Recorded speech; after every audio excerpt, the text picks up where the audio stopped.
I stood in that courtroom, my heart pounding so hard I thought everyone could hear it. The fluorescent lights buzzed overhead, casting harsh shadows across the wooden benches filled with strangers waiting for their own battles. But right now, all eyes were on me, Thomas, and the mess we'd made of 15 years together. Thomas sat at the defendant's table with his expensive lawyer, Mr. Peterson, who charged more per hour than most people made in a week. His perfectly pressed navy suit made him look like the successful businessman everyone thought he was. Amber sat behind him in the gallery, wearing the red dress I'd seen her buy with Thomas's credit card last month. She kept touching her hair and smiling like she was at some social event instead of my divorce hearing. Margaret, Thomas's mother, sat beside Amber with that same cold expression she'd worn since the day Thomas brought me home 20 years ago. Her gray hair was pulled back so tight it stretched her face, making her look even more disapproving than usual. She clutched her designer purse like it was a weapon, probably filled with tissues to dab her fake tears. Judge Patricia Hawkins sat behind her massive wooden desk, looking down at all of us with tired eyes that had seen too many broken families. Her black robe made her seem larger than life, like some ancient goddess of justice. She'd been handling family court cases for over 20 years, and nothing surprised her anymore. "Mrs. Rodriguez," Judge Hawkins said, her voice cutting through the tension like a knife. "Do you have any final evidence to present before I make my ruling?" This was it. The moment I'd been planning for months. My hands shook as I reached into my purse and pulled out a small folded piece of paper. It looked so innocent, just white paper with black ink, but it held the power to change everything. Thomas leaned forward, squinting at me with confusion. He probably thought I was going to beg or cry or make some desperate last attempt to save our marriage. Amber giggled softly behind him, the sound making my skin crawl. She'd been doing that a lot lately, especially when she talked about redecorating my house. "After today, you're nothing," Thomas had whispered to me just this morning as we walked up the courthouse steps. His breath was hot against my ear, and his words felt like ice in my veins. He'd said it so casually, like he was commenting on the weather. Amber had been right beside him, practically bouncing with excitement. "We'll redecorate your house," she'd said with that same giggle, already planning how to rearrange my life. "I'm thinking modern minimalist. All that cozy stuff has to go." Margaret had nodded approvingly, her thin lips curving into what might have been a smile on anyone else. "It finally belongs to people who deserve it," she'd declared, looking at me like I was something stuck to the bottom of her shoe. But now, standing in this courtroom, I felt different, stronger. The scared, confused woman from 6 months ago was gone, replaced by someone who'd learned to fight back. I walked slowly toward Judge Hawkins, my heels clicking against the polished floor. Each step felt like a small victory. Thomas's lawyer started to object, but the judge held up her hand for silence. "What is this, Mrs. Rodriguez?" Judge Hawkins asked as I handed her the paper. "Evidence, Your Honor," I said, my voice steadier than I'd expected. "Evidence that changes everything." Judge Hawkins unfolded the paper carefully, her eyes scanning the contents. At first, her expression didn't change. She was used to last-minute surprises, desperate attempts to sway court decisions. But then something shifted. Her eyebrows rose slightly, and the corner of her mouth twitched. The courtroom was completely silent except for the hum of the air conditioning and someone's nervous cough from the back row. Thomas was staring at me with growing alarm, probably wondering what I could possibly have that would matter now. His lawyer was shuffling through papers, looking confused and slightly panicked. Amber had stopped giggling. She was leaning forward, trying to see what was happening, her red dress riding up as she stretched. Margaret's knuckles were white where she gripped her purse, and for the first time since I'd known her, she looked uncertain. Judge Hawkins read the paper twice, then looked up at me with something that might have been respect. Then she did something I never expected in a million years. She burst into laughter. Not a polite chuckle or a small smile, but real genuine laughter that echoed off the courtroom walls. The sound was so unexpected that everyone jumped. Thomas's mouth fell open and his lawyer dropped his pen. "Unbelievable," Judge Hawkins said, still chuckling as she looked at the paper again. Then she looked straight at me, her eyes bright with something I couldn't quite identify. "Smart woman." The words hit the courtroom like a bomb. Thomas went completely pale. all the color draining from his face until he looked like he might faint. Amber's mouth opened and closed like a fish out of water, and Margaret actually gasped out loud. "Your Honor," Thomas's lawyer stammered, "what is the meaning of this?" But Judge Hawkins was still looking at me, and I saw something in her expression that made my heart soar. Approval, admiration, maybe even a little bit of pride. Thomas was staring at me like he'd never seen me before, his confident smirk completely gone. The man who'd whispered cruel words to me just hours ago now looked terrified. Amber had gone as white as her fake pearls, and Margaret was clutching her chest like she might have a heart attack. "Well," Judge Hawkins said, folding the paper carefully and setting it on her desk, "this certainly changes things. 6 months earlier, I was living in what I thought was a perfect marriage. Thomas would bring me coffee in bed every morning, kiss my forehead, and tell me he loved me before heading to his real estate office. I'd spend my days designing beautiful homes for my clients, never imagining that my own home was built on lies. It was a Tuesday when everything changed. Thomas had left his phone on the kitchen counter while he showered, something he never did. Usually, that phone was glued to his hand like it contained the secrets of the universe. The screen lit up with a text message, and without thinking, I glanced at it. "Can't wait to see you tonight, baby. Wear the blue dress I bought you." My blood turned to ice. I'd never owned a blue dress like that. Thomas had never bought me anything blue because he said it washed me out. My hands shook as I picked up the phone, telling myself there had to be some explanation. The messages went back months. Hundreds of them. Sweet words, romantic plans, intimate conversations that should have been between a husband and wife. But they weren't with me. They were with Amber, his secretary. "You're so much more sophisticated than her," one message read. "She doesn't understand the finer things in life like you do." Another one made me feel sick. "Soon we won't have to hide anymore. Just be patient, sweetheart." I sat on our kitchen stool, the same one where Thomas and I had shared breakfast just an hour ago, and felt my world crumble. 15 years of marriage, and I'd never suspected a thing. How could I have been so blind? When Thomas came downstairs, his hair still damp from the shower, he found me holding his phone. His face went through several emotions in seconds: surprise, fear, then that charming smile he used when he was trying to get out of trouble. "Elena, honey, what are you doing with my phone?" I held it up, showing him the messages. "Who is she, Thomas?" He sat down beside me, reaching for my hands, but I pulled away.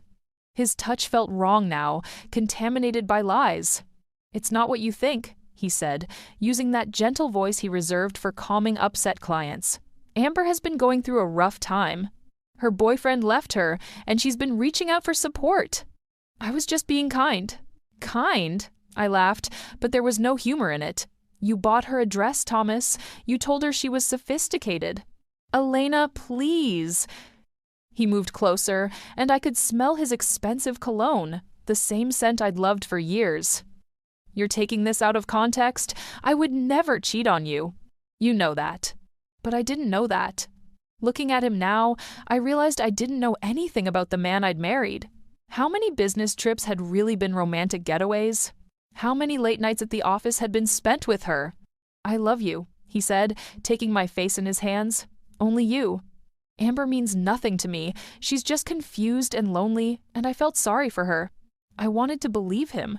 After 15 years, I desperately wanted to believe that this was all some terrible misunderstanding. So when he suggested we go to counseling, when he promised to set better boundaries with Amber, when he held me while I cried, I let myself hope. For 2 weeks, things seemed better. Thomas came home earlier, brought me flowers, and even suggested we take a weekend trip to the mountains like we used to. I started to think maybe we could work through this, that our marriage was strong enough to survive one mistake. Then I heard the phone call. I'd come home early from a client meeting because they'd had to reschedule. Thomas's car was in the driveway, but he didn't answer when I called his name. I was about to go upstairs when I heard his voice coming from his home office. "She bought it completely," he was saying, and something in his tone made me freeze. Elena's always been too trusting for her own good. I crept closer to the office door, my heart pounding so loud I was sure he'd hear it. "I know, Mother, but I have to be careful. If she gets suspicious again, she might start digging, and we can't have that." "Mother!" He was talking to Margaret. The house alone is worth $2 million, Thomas continued, and her architecture firm brings in at least $500,000 a year. I've been patient for 15 years, but it's time to move forward with the plan. Plan? What plan? Margaret's voice was faint through the phone, but I caught enough words to make my stomach drop. Never belonged. Our kind of people finally get what we deserve. Amber understands her place in all this, Thomas said. She knows this is about more than just us being together. Elena never fit into our world anyway. She's too common. Common. The word hit me like a slap. I thought about all the charity events where Margaret had introduced me as Thomas's wife instead of by name. All the times she'd corrected my grammar or suggested I wear something more appropriate. I thought she was just being helpful. The prenup will protect us, Thomas was saying. Elena signed it without even reading it properly. She trusted me completely. But we didn't have a prenup. I remembered our wedding planning clearly. Thomas had said we didn't need one because we loved each other. Unless, once the divorce is final, the house will be mine, and Amber can finally move in properly. Elena will get whatever scraps the court decides she deserves. I backed away from the door, my legs shaking so badly I could barely walk. Everything I'd believed about my marriage, about Thomas, about his family accepting me, it was all lies. I wasn't his wife. I was his long-term investment plan. I made it to my car before the tears came, sitting in my own driveway like a stranger. The man I'd loved for 20 years, the man I'd built a life with, had been planning to destroy me all along. But as I sat there crying, something else began to grow inside me, something harder and sharper than grief. If Thomas wanted to play games, I'd show him what a smart woman could do. The next morning, I called in sick to work for the first time in 3 years. Thomas kissed my forehead and told me to rest, his voice full of fake concern that now made my skin crawl. As soon as his car disappeared down our tree-lined street, I called my brother Carlos. Carlos had never liked Thomas. From the moment I brought Thomas home to meet my family, Carlos had watched him with suspicious eyes. Something's not right about that guy, he'd told me back then. He's too smooth, too perfect. Real people have rough edges. I defended Thomas, accused Carlos of being jealous of my happiness. Now I wished I'd listened. Elena? Carlos answered on the first ring. What's wrong? You sound terrible. I need your help, I said, my voice still hoarse from crying. I think Thomas is planning to divorce me, and I need to know what I'm dealing with. There was a long pause. Carlos was a private investigator who specialized in cheating spouses and financial fraud. He'd seen enough broken marriages to know when someone was in real trouble. Come to my office, he said. And Elena, don't tell Thomas where you're going. Carlos's office was in a strip mall between a nail salon and a Chinese restaurant, nothing like the gleaming downtown building where Thomas worked. But when Carlos closed the door behind me, I felt safer than I had in weeks. Tell me everything, he said, settling behind his cluttered desk. I told him about the text messages, about the phone call with Margaret, about the prenup Thomas claimed we'd signed. Carlos listened without interrupting, taking notes in his messy handwriting. First things first, he said when I finished. We need to check if you actually signed a prenuptial agreement. If Thomas forged your signature or tricked you into signing something else, that's fraud. How do we find out? I have contacts at the courthouse. Give me a few hours.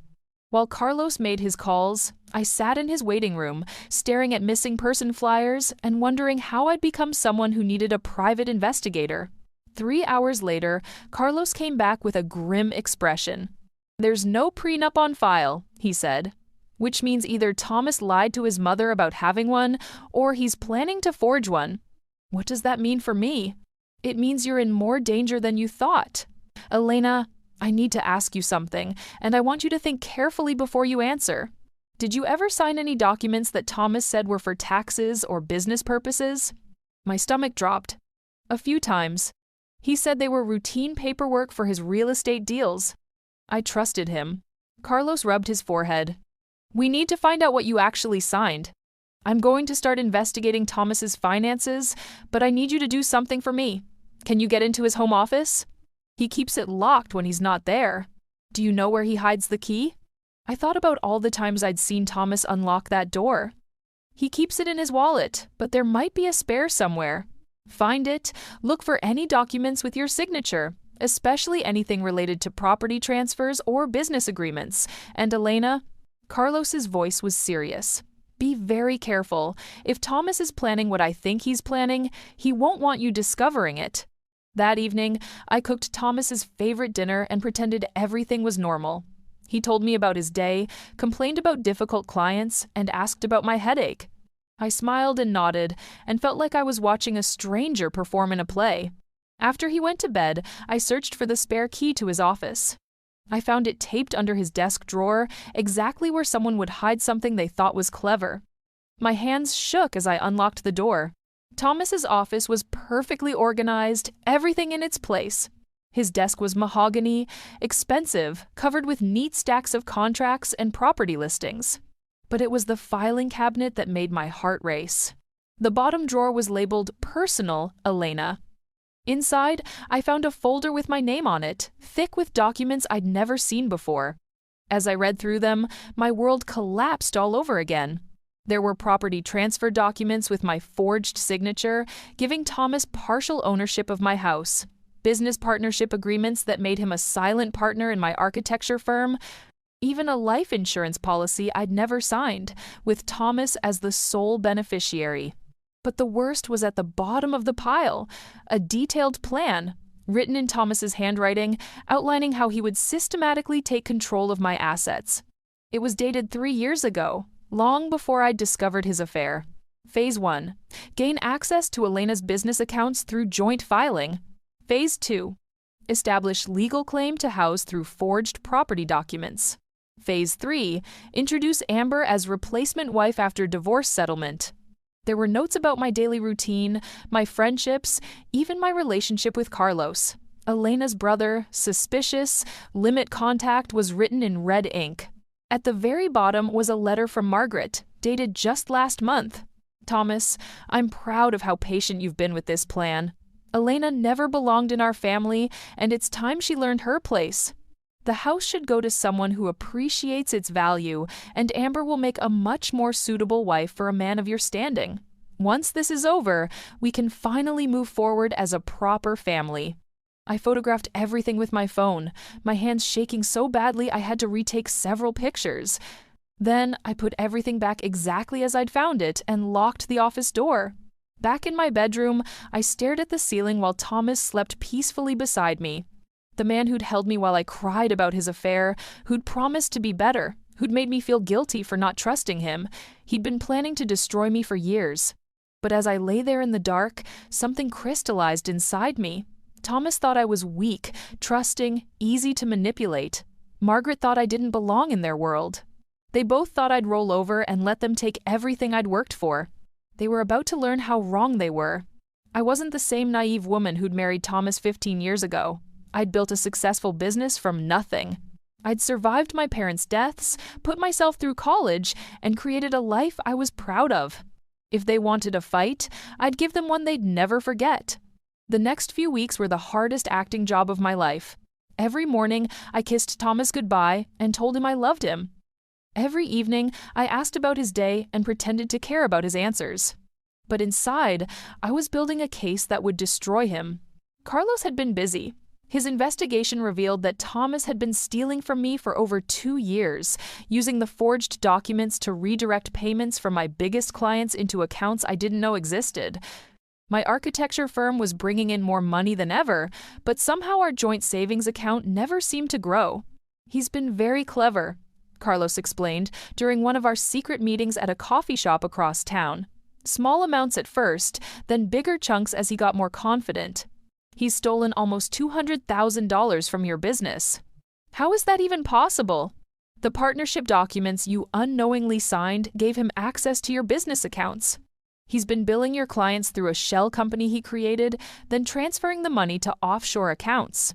I felt sick.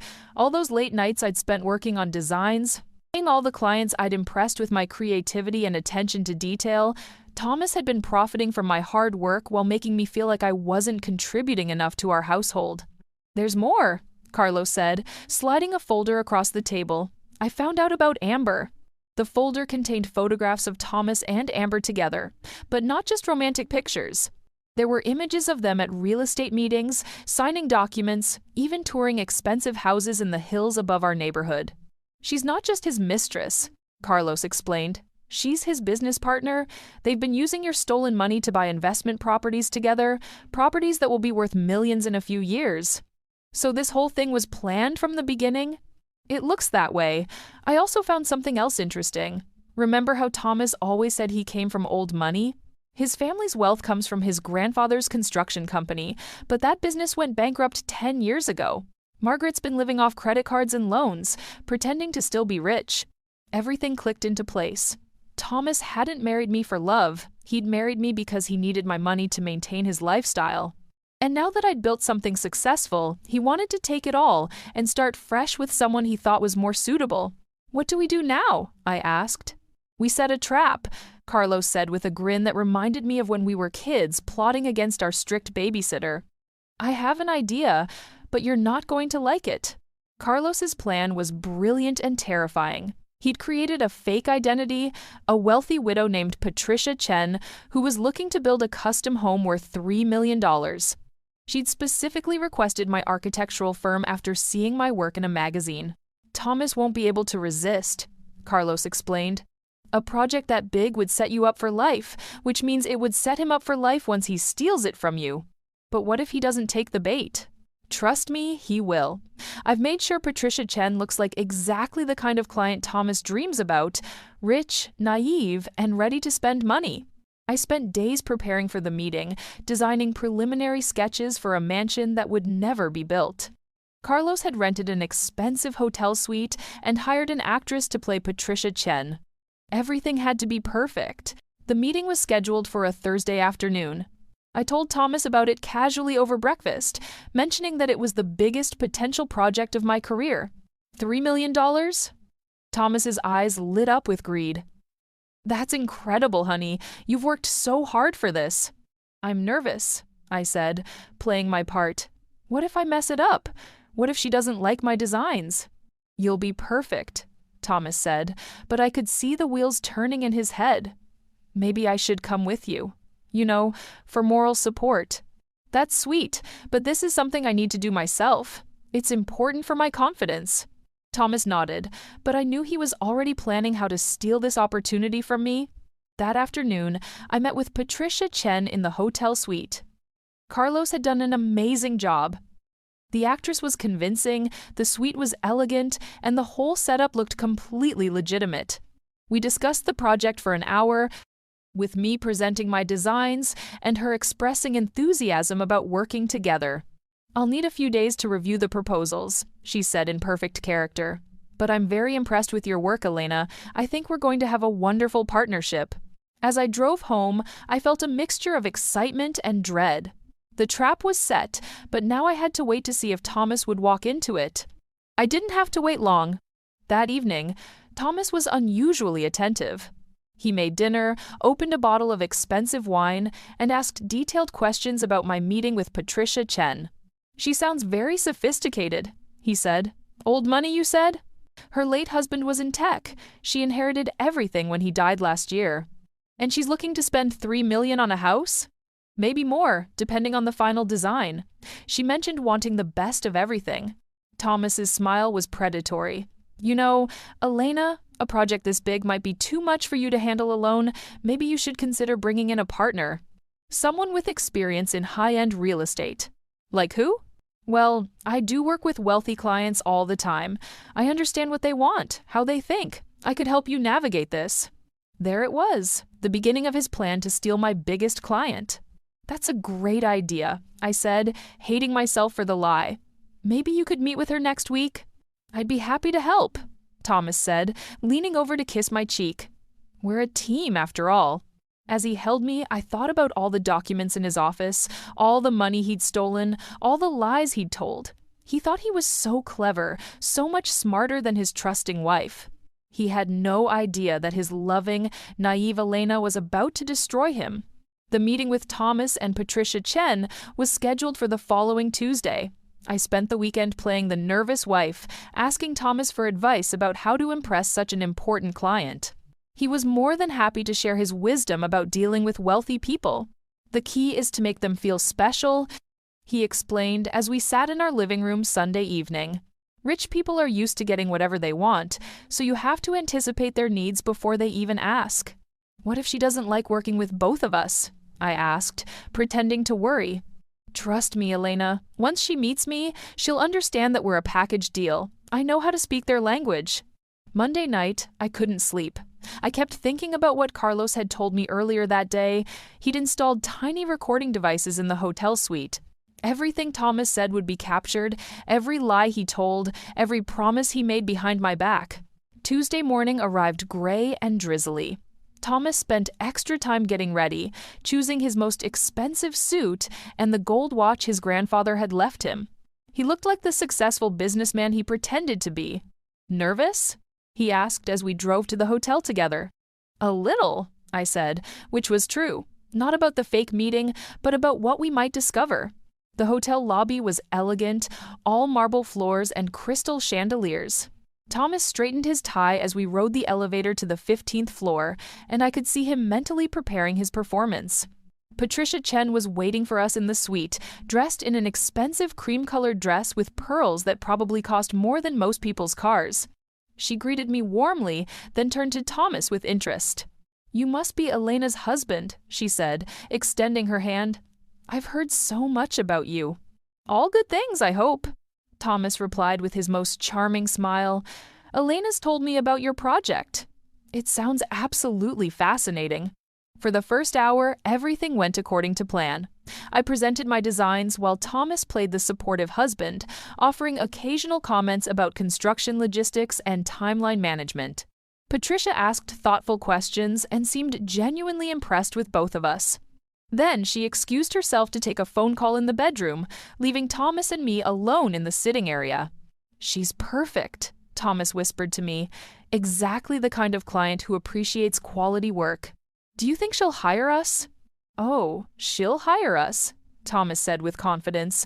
"I can tell she's already made up her mind." When Patricia returned, she had a concerned expression on her face. "I'm sorry, but that was my financial advisor," she said. "He's raised some concerns about working with a small firm for such a large project. He thinks I need someone with more experience in luxury construction." My heart sank. Even though I knew this was part of the plan, Thomas immediately leaned forward. "I completely understand your advisor's concerns," he said smoothly. "Elena is incredibly talented, but you're right that a project of this magnitude requires additional expertise." I stared at him, pretending to be hurt. "Thomas, what are you saying?" "I'm saying that maybe we need to restructure this partnership," he continued, not even looking at me. "Patricia, what if I took the lead on this project? I have 15 years of experience with high-end real estate, and I work with contractors who specialize in luxury homes. But these are my designs," I protested weakly. "Of course they are, honey," Thomas said in a patronizing tone that made my skin crawl, "and you'd still be involved. But Patricia needs someone who can handle the business side of things, someone who understands her world." Patricia looked between us with apparent confusion. "I'm not sure I understand. Wasn't this Elena's project?" "Elena's very creative," Thomas said. "But she doesn't have experience with clients at your level. She's more comfortable with smaller, simpler projects. This house deserves someone who really understands luxury." The words hit me like physical blows, even though I'd expected them. To hear my own husband dismiss my abilities so casually, to watch him steal my work right in front of me, it took all my self-control not to scream. "I see," Patricia said slowly, "and you think you could deliver what I'm looking for?" "Absolutely," Thomas said, his confidence growing. "In fact, I have some ideas that could take this project to the next level. Elena's designs are a good starting point, but with my connections and experience, we could create something truly spectacular." "Thomas," I said, my voice shaking with real emotion, "this was supposed to be my project." "Elena, be realistic," he said, finally looking at me with barely concealed irritation. "This is a $3 million project. You're not ready for something this big. Maybe in a few years, after you've gained more experience." Patricia watched this exchange with growing interest.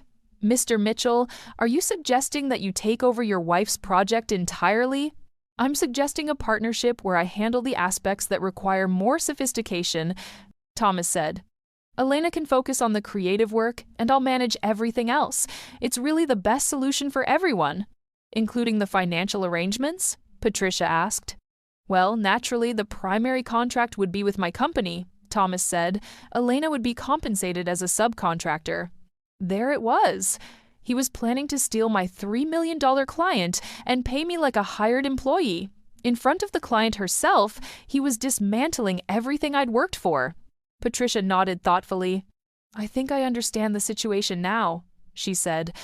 "Mr. Mitchell, you've been very enlightening." Thomas smiled, thinking he'd won. He had no idea that every word he'd spoken was being recorded, that his casual cruelty and calculated theft were being captured for the divorce court. He thought he was so smart, so much better than his naive wife. He was about to learn how wrong he was. The next morning, Thomas was practically glowing with satisfaction. He hummed while he shaved, kissed me goodbye with unusual enthusiasm, and told me he'd handle all future communications with Patricia Chen. "Don't worry about the project anymore, honey," he said, straightening his tie. "I'll take care of everything from here. You can focus on your smaller clients." After he left, I sat at our kitchen table and cried. Not because I was sad, but because I was so angry I didn't know what else to do. Hearing him dismiss my work so casually, watching him steal my biggest opportunity right in front of me, it was worse than discovering his affair. Carlos called an hour later. "How are you holding up?" "I want to destroy him," I said, my voice raw. "Good, because we're about to do exactly that. The recording is perfect, Elena. We have him admitting to stealing your client, dismissing your abilities, and planning to cut you out of your own project. But there's something else." "What?" "After you left yesterday, Thomas stayed behind to talk to Patricia privately. He offered her additional services, property management, investment advice, even help finding other business opportunities. He was basically trying to become her financial advisor, using your project as the entry point." I closed my eyes. He's not just stealing one client, he's trying to steal her entire portfolio. Exactly, and Elena, he also badmouthed you pretty severely. Called you limited and not sophisticated enough for serious clients. Said you were holding him back professionally. The words shouldn't have hurt anymore, but they did. This was the man who'd promised to love and support me, who'd held me when I cried about losing my parents, who'd celebrated every success in my career. "There's more," Carlos continued. I had our actress stay in character and ask some probing questions. Thomas told her that he was planning to restructure his business partnership soon and would be available for exclusive consulting work within the next few months. He's already planning the divorce. It gets worse. He suggested that Patricia might want to wait a few months before signing any contracts until his business situation was more settled. He's planning to divorce you and then come back to steal the client permanently. I felt like I was drowning. "Carlos, I can't do this anymore. I can't keep pretending everything is normal." "You don't have to much longer. I think it's time to force his hand." That afternoon, I did something I'd never done before. I went through Thomas's phone while he was in the shower. The messages between him and Amber had gotten bolder since our reconciliation. "The Chen project is going to set us up perfectly," he'd written just that morning. $3 million is just the beginning. This woman has serious money." Amber's response made my stomach turn. "I can't wait to redecorate that house properly. Elena's taste is so basic." "Soon, baby. Just a few more weeks and we can stop hiding." "Your mother called. She wants to know when we're making the announcement." After I secure the Chen contract, I want to make sure Elena can't interfere with the business transition. I screenshot everything, my hands shaking with rage. Then I saw something that made my blood freeze. "Don't forget about the insurance policy," Amber had written. "Margaret says it's important to have that in place before we move forward." Insurance policy. The life insurance document I'd found in Thomas's office, the one with my forged signature. They weren't just planning to divorce me and steal my business. They were planning something much worse. I called Carlos immediately. "We need to meet, now." An hour later, I was sitting in Carlos's office, showing him the text messages. His face grew darker with each screenshot. Elena, I think you might be in physical danger, he said finally. This isn't just about money anymore. What do we do? We end this. Tonight. Carlos's plan was simple and devastating. We would confront Thomas with everything we discovered, but not alone. Carlos had contacts in the police department who specialized in financial crimes. They would be waiting outside our house, ready to arrest Thomas for fraud, forgery, and conspiracy. But first, Carlos said, we're going to give him one last chance to hang himself. That evening, I cooked Thomas's favorite meal again, steak with roasted vegetables and the expensive wine he loved. He was in an excellent mood, talking about his plans for expanding his real estate business. I've been thinking, I said as we finished dinner. Maybe I should step back from the architecture firm for a while, focus on being a better wife. Thomas's eyes lit up. Really? That's wonderful, Elena. I think that would be best for both of us. I could sign the business over to you, I continued, watching his face carefully. You're so much better at handling the financial side of things. That's very generous of you, he said, trying to hide his excitement. I think that would be a smart move. And the house, too, I added. Maybe it should be in your name, since you understand real estate better than I do. Thomas reached across the table and took my hand. Elena, I'm so proud of you for recognizing your limitations. This is going to be a fresh start for us. There's just one thing, I said, pulling my hand away. I found some documents in your office. Thomas's smile faltered slightly. What documents? The ones where you forged my signature. The ones where you stole my money. The ones where you planned to destroy me. The color drained from Thomas's face. Elena, I can explain. No need, I said, standing up. I think the police will be very interested in your explanations. As if on cue, there was a knock at our front door. Thomas looked at me with growing horror as the reality of his situation began to sink in. You see, Thomas, I said, walking toward the door, you were right about one thing. This is going to be a fresh start. But not for us, just for me. The police arrested Thomas that night. I watched from our living room window as they led him away in handcuffs, his expensive suit wrinkled and his confident demeanor completely shattered. Amber arrived just as they were putting him in the patrol car, probably expecting another romantic evening. Instead, she found herself being questioned about her role in the conspiracy. The next few weeks were a whirlwind of legal proceedings, but I felt strangely calm through all of it. Carlos had done his job perfectly. We had evidence of everything. The forged documents, the stolen money, the recorded conversations, even the text messages planning my potential accident. Margaret tried to play the innocent victim when the police questioned her, claiming she knew nothing about Thomas's illegal activities. But Carlos had found her handwritten notes about the plan, and her own words condemned her. The woman who'd spent 15 years making me feel unwelcome in my own family was finally facing consequences for her cruelty. 3 months later, I stood in that same courtroom where this story began, holding the piece of paper that would change everything. Judge Hawkins had seen plenty of divorce cases, but she'd told my lawyer this was one of the most elaborate fraud schemes she'd encountered in family court. Thomas sat at the defendant's table, looking nothing like the confident businessman who'd whispered cruel words to me on the courthouse steps. His expensive lawyer had abandoned him when the criminal charges were filed, and the public defender beside him looked overwhelmed by the mountain of evidence against him. Amber was in the gallery, but not to support Thomas. She'd made a deal with prosecutors, agreeing to testify against him in exchange for reduced charges. Her red dress was gone, replaced by a conservative gray suit that made her look younger and more vulnerable. The woman who'd giggled about redecorating my house now faced potential jail time for conspiracy and fraud.